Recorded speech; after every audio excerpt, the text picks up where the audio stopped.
मैं डॉक्टर सुखमय दीक्षित 16 दिसंबर 1982 से मदन मोहन मालवीय संस्कृत महाविद्यालय बागपरा देवरिया में विभागाध्यक्ष अर्थशास्त्री के कार्य करते हुए परिस्थितिवश 25 अक्टूबर 2005 को मेरा स्थानांतरण संपूर्ण संस्कृत महाविद्यालय में विभागाध्यक्ष अर्थशास्त्री हुआ, जहाँ से मैं 30 जून 2015 को सेवा निवृत्त। सर्वप्रथम मैं प्रत्यक्ष एवं अप्रत्यक्ष अपने सभी गुरुजनों श्रेष्ठजनों का सादर प्रणाम, शुभचिंतकों एवं मित्रों को नमस्कार, अनुजों एवं विद्यार्थियों को ढेर सारा प्यार कहने के साथ मैं अपनी कुछ बात यहाँ सोशल मीडिया के माध्यम से आप लोगों के बीच में जैसे कि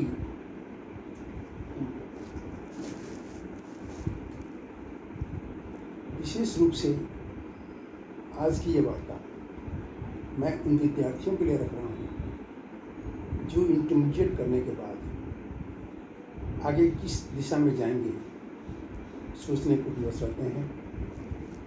यदि किसी ने इंटरमीडिएट मैथ्स से किया है तो वो इंजीनियरिंग क्षेत्र में जाना चाहता है, उसके प्रति मेरी बहुत ही शुभकामना, आशीर्वाद। कोई मेडिकल लाइन में जाकर अपना परिवार, राष्ट्र की सेवा करना चाहता है डॉक्टर बन के, उसको मेरा ढेर सारा आशीर्वाद, प्यार। कोई बीएससी करना चाहता है, उसको ढेर सारा प्यार, ढेर सारा आशीर्वाद। मैं विशेष रूप से ये कार्यक्रम उन विद्यार्थियों के लिए है जो इंटरमीडिएट करने के बाद बीए करने के लिए सोचते हैं और इस दिशा में प्रयास करते हैं।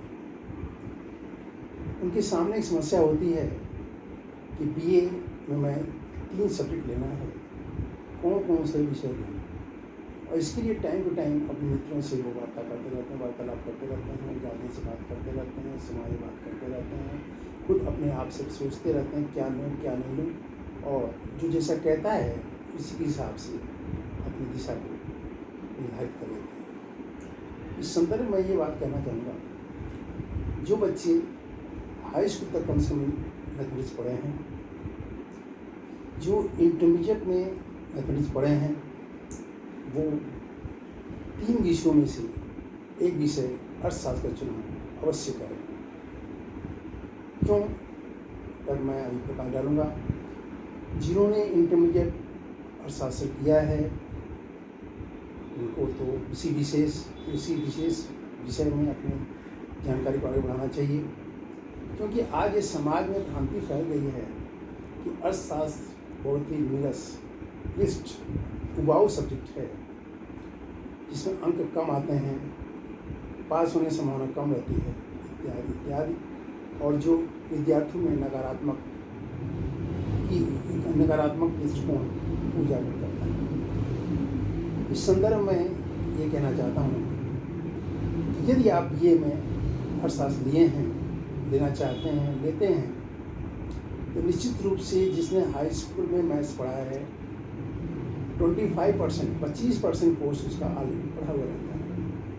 जिसने इंटरमीडिएट में किया है उसका 35 से 40% कोर्स पढ़ा हुआ रहता है, क्योंकि जो हाई स्कूल में पढ़ा है वो भी, और जो इंटरमीडिएट पढ़ा उसकी तो कोई बात ही नहीं है। वो चित्रों से परिचित होता है, अक्षरों से परिचित होता है, एक्सिस से परिचित होता है, डायग्राम से परिचित होता है, किसी बात को एक्सप्रेशन के माध्यम से और चित्र के माध्यम से कैसे बताया जाता है, कैसे समझाया जाता है, इस बात को अच्छी तरह जानता है। अर्थशास्त्र में इन्हीं सब बातों को लेकर आगे बढ़ा जाता है। जो आप ये पार्ट 1 में जो सेकंड पेपर है, जो द्वितीय प्रश्न पत्र है, उसमें एक सांख्यिकी का पोर्शन होता है। उसे कुछ उदाहरण मैं आपको बताता हूँ।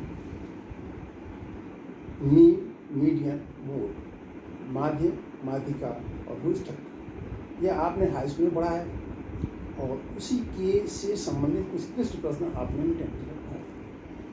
इंटरमीडिएट से कठिन प्रश्न इसमें नहीं हैं इन चैप्टर से संबंधित। आगे आप विचरण की बात करते हैं, विचरणशीलता की बात करते हैं, वो भी यहाँ है, उसको भी आपने इंटरमीडिएट में पढ़ा है।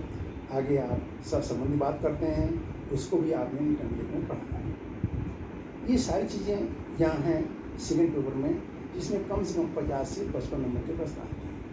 यदि आप इसी को लेते हैं तो निश्चित रूप से सिर्फ इतना पढ़ने, कुछ भी नया ना पढ़ें, तो 50-55 नंबर इसमें आपका आ जाता है।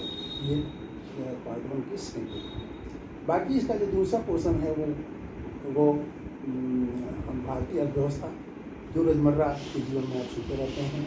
इसमें कृषि संबंधित प्रश्न आते हैं, कृषि विपणन इससे संबंधित प्रश्न आते हैं, जनसंख्या संबंधित प्रश्न होता है, गरीबी संबंधित प्रश्न होता है, जो कि पर्यावरण संबंधित प्रश्न होता है, जिसको आप नित्य प्रति जीवन में सुनते रहते हैं। अर्थात कोई नया नहीं है जिसको कि आप पहली बार सुनेंगे। प्रथम प्रश्न पत्र जो प्रिंसिपल इकोनॉमिक्स है, उसमें जो चीज़ें हैं वो कुछ बता देना चाहता हूँ। चैप्टर के हिसाब से मैं अगले इसमें बताने की कोशिश करूँगा। फिलहाल ये मैं बता देता हूँ कि जो इसमें मनुष्य की आवश्यकताएं असीमित हैं। चाहे व्यक्ति सामान्य व्यक्ति कोई भी हो, बच्चा हो, बड़ा हो, बूढ़ा हो, हर व्यक्ति की आवश्यकताएं असीमित हैं। लेकिन वर्तमान परिस्थिति में संसाधन सीमित हैं। इन असीमित आवश्यकताओं को सीमित साधनों से किस प्रकार पूरा किया जाए ताकि मिलने वाली संतुष्टि अधिक से अधिक हो, अधिकतम हो, ये हर एक व्यक्ति सोचता है, चाहे वो पढ़ा लिखा हो या बिना पढ़ा लिखा हो। और इसी को सोचते सोचते अब उसका जीवन आगे बढ़ता रहता है और अंत में समाप्त हो जाता है। लेकिन उसकी ये सोच तो ख़त्म नहीं होती है। इन्हीं बातों पे आपको अर्थशास्त्र में प्रकाश डाला जाता है। मनुष्य की साधारण क्रियाकलापों का अध्ययन अर्थशास्त्र में किया जाता है। मनुष्य 3 उद्देश्यों से इस विचरण करता है।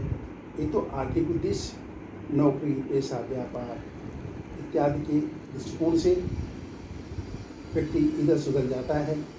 इसमें आपकी पढ़ाई लिखाई भी हो गई, तो पढ़ाई लिखाई के आधार पे आप आगे सोचते हैं कि बिजनेस करेंगे या नौकरी करेंगे, यानी अर्थ से संबंधित होता है।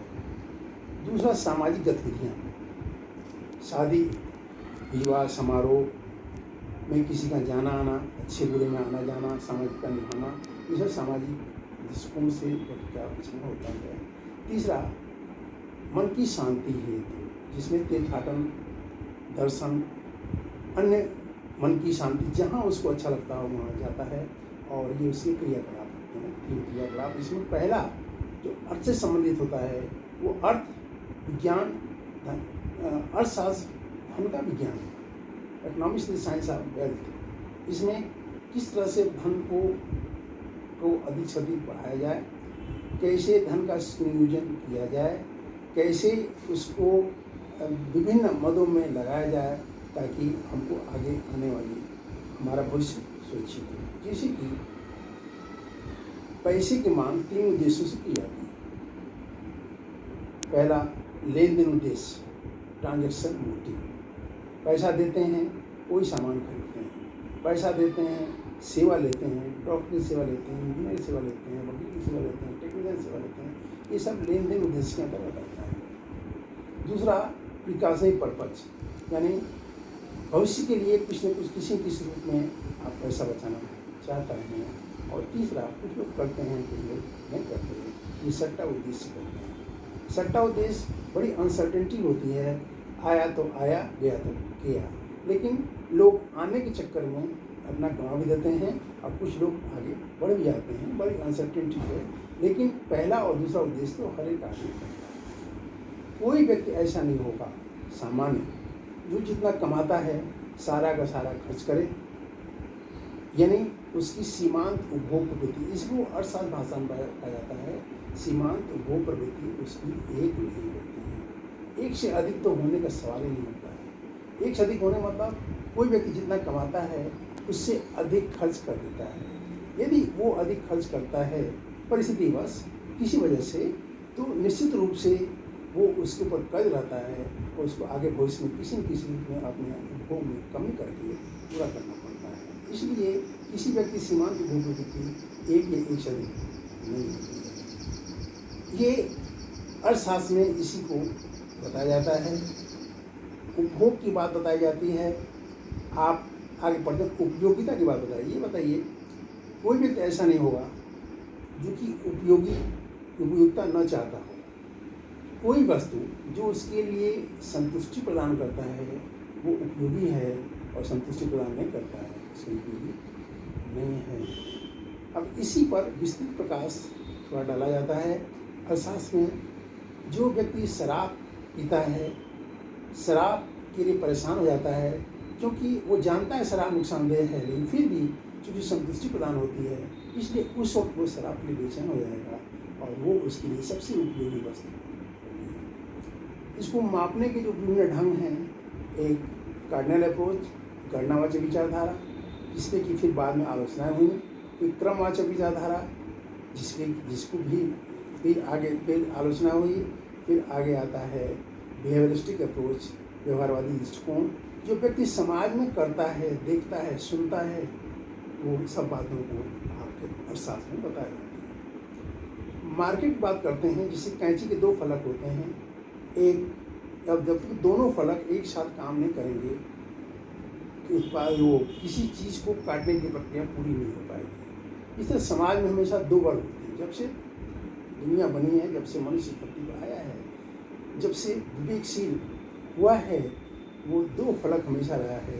एक फलक क्रेता का और एक फलक क्रेता चाहता है कि मैं कहीं कम से कम सामान में, कम से कम पैसे में अधिक से सामान लूँ। उसके मन में ये बात होती है कि मैं कहीं ठग न जाऊँ। विक्रेता की ये प्रवृत्ति होती है, मैं अधिक से अधिक सामान अधिक से अधिक लेकर बेचूँ और मुझको कोई ठग के नहीं चला जाए।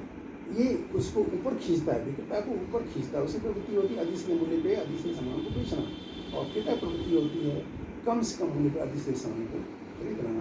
ये बातें आप व्यवहार में देखते हैं। इन्हीं को अर्थशास्त्र में चित्रों के माध्यम से, टेबल्स के माध्यम से, सारणी के माध्यम से बताया जाता है। आप मांग की बात करते हैं, मांग का नियम, कीमत घटती है, वस्तुओं की मांग बढ़ती है, क्यों बढ़ती है तो वस्तु की मांग घटती है। यदि अन्य चीज़ें कांस्टेंट रहें, जैसे कि उदाहरण स्वरूप आप मार्केट जाते हैं, सामान्य रूप में जो वस्तु थोड़ी सस्ती होती है उसकी ज़्यादा मात्रा लेते हैं, और जैसे जैसे रेट बढ़ता जाता है उसकी मात्रा कम करते चले जाते हैं। लेकिन घर में कोई ऐसी बात हो गई जिस वजह से आपको उस वस्तु की अधिक आवश्यकता है, तो ज़्यादा मूल्य पे भी आप उस वस्तु को लेते हैं। ये तो हुआ, इसलिए कहा जाता है मांग के नियम के अंतर्गत कि यदि अन्य चीज़ें कांस्टेंट रहें, if other things remaining same, ये सारी एक्टिविटी जो आप करते हैं वो इसमें अर्थशास्त्र के माध्यम से बताया जाता है। फिर क्रिया की प्रतिक्रिया, यानी एक इंडिपेंडेंट वेरिएबल प्राइस में परिवर्तन हुआ, डिमांड में क्या परिवर्तन होगा, कितने % प्राइस में परिवर्तन हुआ, कितने % डिमांड में परिवर्तन हुआ, ये सब बातों को आपकी इलास्टिसिटी डिमांड के माध्यम से बताया जाता है। और ये व्यक्ति करता है, जो क्रियाकलाप उसके जीवन में होते हैं, उन्हीं सब चीज़ों को यहाँ अर्थशास्त्र के माध्यम से बताया जाता है, एक्सप्लेन किया जाता है, चित्र के माध्यम से, सारणी टेबल्स के माध्यम से, और आप परफेक्ट हो जाते हैं। यदि आप इसको लेते हैं, अर्थशास्त्र को लेते हैं, तो आप अपने जीवन में जो भी आपकी एक्टिविटी होती है उन सब बातों के, उन सब बारे में जो आपकी जिज्ञासाएँ होती हैं, जैसे इंडेक्स नंबर की बात आप करते हैं, बार बार निकलता है सूचकांक कितने % बढ़ गया, इतने % घट गया, ये क्या है, कैसे, इसकी जानकारी आपको अर्थशास्त्र में दी जाती है। मैं आगे अपने वीडियोज़ में इन चीज़ों पर चैप्टर वाइज अलग अलग प्रकाश डालने का प्रयास करूँगा और आपके सहयोग की अपेक्षा करूँगा। आगे आप बढ़ते हैं, इसी क्रम में आप बढ़ते हैं तो लाभ की बात करते हैं। लाभ क्या है ये अर्थशास्त्र में बताया जाता है। ब्याज क्या है, ब्याज क्यों लिया जाता है, क्यों दिया जाता है। एक बैंक में जाते हैं तो एक स्लोगन लिखा रहता है, आज की बचत कल की सुरक्षा, आज की बचत कल की सुरक्षा। तो बचत करने से क्या लाभ होता है, आपका स्वयं का क्या लाभ होता है, समाज का क्या लाभ होता है, राष्ट्र का क्या लाभ होता है, इसके बारे में विस्तृत प्रकाश डाला जाता है।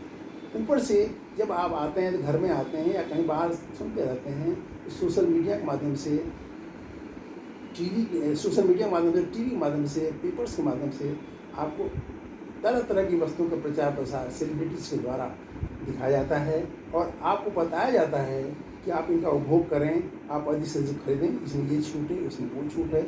आपको प्रोत्साहित किया जाता है खरीदने के लिए। दो बातें होती हैं, एक तरफ कहा जाता है अधिक से अधिक खर्च कीजिए, एक तरफ कहा जाता है कि अधिक से अधिक बचाइए।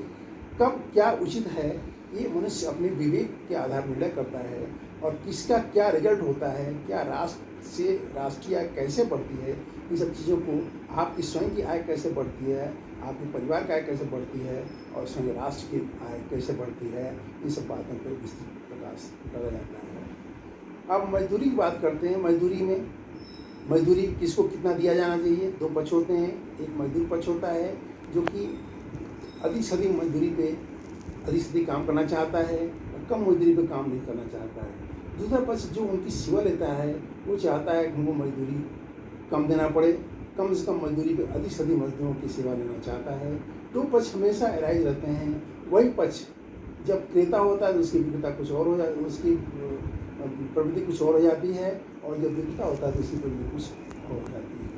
फिर दूसरा, उत्पादन के जो साधन होते हैं, किस चीज़ का उत्पादन के जो साधन होते हैं, आप देखते हैं किस चीज़ का उत्पादन होता है, चाहे खेती का उत्पादन हो, चाहे औद्योगिक वस्तु का उत्पादन हो, उनमें किन किन चीज़ों की जरूरत पड़ती है। यहाँ आपको बताया जाएगा। उसमें एक लैंड है, लेबर है, कैपिटल है, ऑर्गेनाइजर है और एंटरप्राइज है। आप व्यवहार में तो उसको देखते हैं। लैंड जो भी प्रकृति ने बिना मनुष्य को प्रदान किया है, वो सब लैंड के अंतर्गत आता है। लेबर, उस चीज़ को बनाने के लिए जो आप श्रम करते हैं, वो लेबर है। कैपिटल, जो पूंजी लगाते हैं, चाहे कृषि संबंधी वस्तु होगी तो खाद होगा, बीज होगा, अगर पानी नहीं है तो पानी की व्यवस्था करेंगे, ये सब कैपिटल के अंतर्गत आता है। ऑर्गेनाइजर उसकी जो व्यवस्था करता है, कब क्या करना है ताकि हमारे उत्पादन अधिक से अधिक हो, हमारी संतुष्टि अधिक से अधिक हो। और पांचवा होता है साहसी, जो उस कार्य को करने का बीड़ा उठाता है। भविष्य किसी ने नहीं देखा। अगर लोग ये सोचें कि मैं ये काम शुरू कर रहा हूँ, पता नहीं इसमें लाभ होगा या हानि होगा। विद्यार्थी सोचें मैं पढ़ना तो शुरू कर रहा हूँ, लेकिन पता नहीं पास होऊंगा कि नहीं पास होऊंगा, मैं पास भी हो जाऊँ तो नौकरी मिले या नहीं मिले। अगर ये जब तक असमंजस किसी से नहीं हटेगी, तब तक वो किसी कार्य करने को प्रारंभ नहीं कर सकते हैं। और मंजिल उसे मिलती है जो कार्य को करने का बीड़ा उठाता है, उसको पूरा करता है। इन्हीं सब सिद्धांतों के आधार पर उत्पादन की बात होती है। जीवन में लक्ष्य को लेकर आगे बढ़ने की बात होती है। व्यक्ति के अपने आगे व्यक्ति के जो निर्धारित लक्ष्य होते हैं, उन पर आगे चढ़ के अपने जीवन को सफल बनाने की बात होती है। इसी क्रम में मैं आपसे ये बताना चाहता हूँ कि आप जो डायग्राम्स, चित्रों की बात जो करते हैं, वो ऐसा नहीं कि ऊपर से कहीं टपक के आ जाता है। जो चीज़ें आपको एक्सप्लेन की जाती है, जो बताई जाती हैं, उन्हीं को चित्रों के माध्यम बताया जाता है। और ये बताया जाता है ये एक्स एक्सिस है, ये वाई एक्सिस है, इस पर ये दिखलाया गया है, इस पर क्वांटिटी दिखलाया गया, ये प्राइस दिखलाया गया है। एक इंडिपेंडेंट और एक डिपेंडेंट फंक्शन, फलन की बात होती है, जिसमें कि जिसे Y is a function of Y X का एक फलन है, वाई एक्स पर निर्भर करता है। निर्भरता और इंडिपेंडेंसी, निर्भरता और इंडिपेंडेंसी दोनों अलग अलग चीज़ हैं।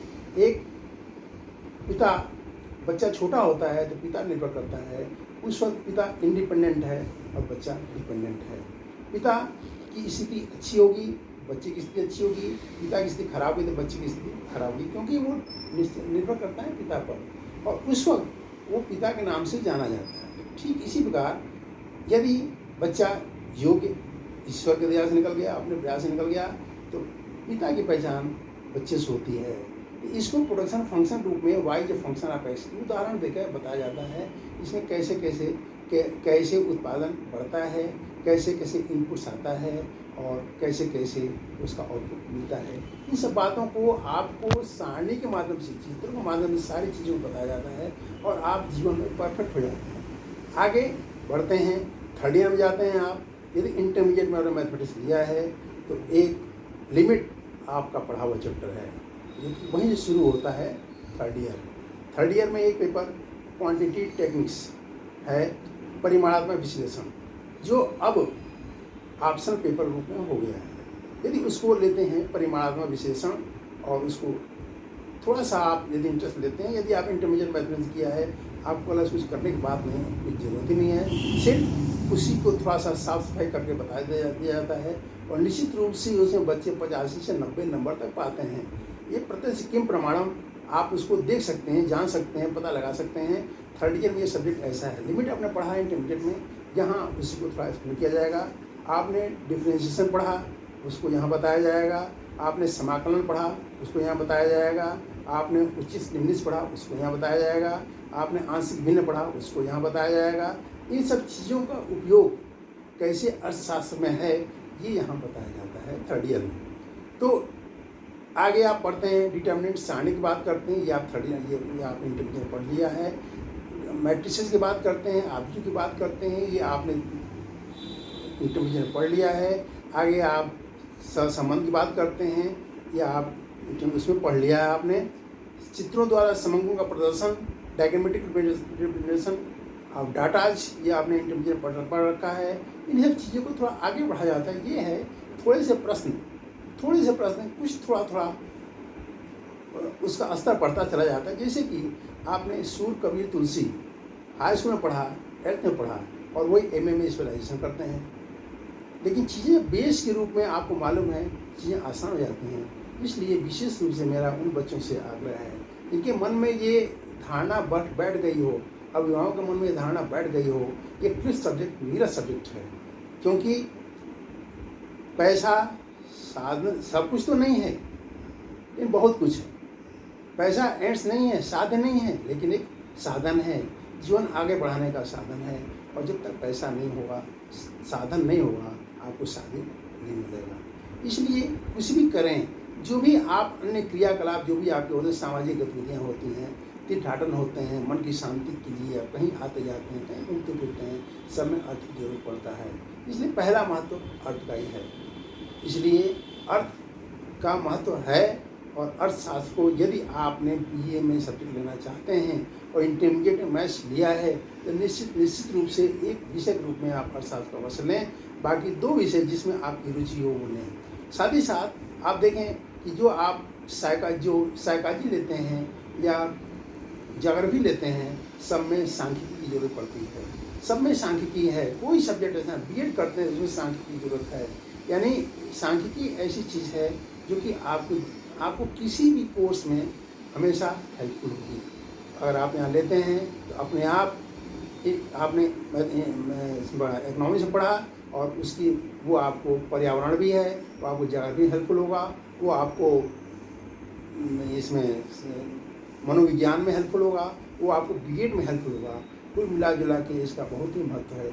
इसलिए मेरे प्यारे बच्चों, यदि आप बीए में सब्जेक्ट लेना चाहते हैं, इंटरमीडिएट में मैथमेटिक्स लिया है, कुछ आपकी रुचि है गणित के प्रति, तो बिल्कुल मत घबराइए। और ये बहुत ही सहज रूप में आपको जानकारी आपके आचार्यगण देंगे। टाइम टू टाइम मैं आगे और चैप्टर वाइज आपको कुछ चीज़ों बताने की कोशिश करूँगा, और आपके सहयोग की अपेक्षा रहेगी। इन शब्दों के साथ, इन बातों के इनके साथ मैं अपनी बात को यहाँ विराम देता हूँ, और आशा है कि आपको ये पसंद आया होगा।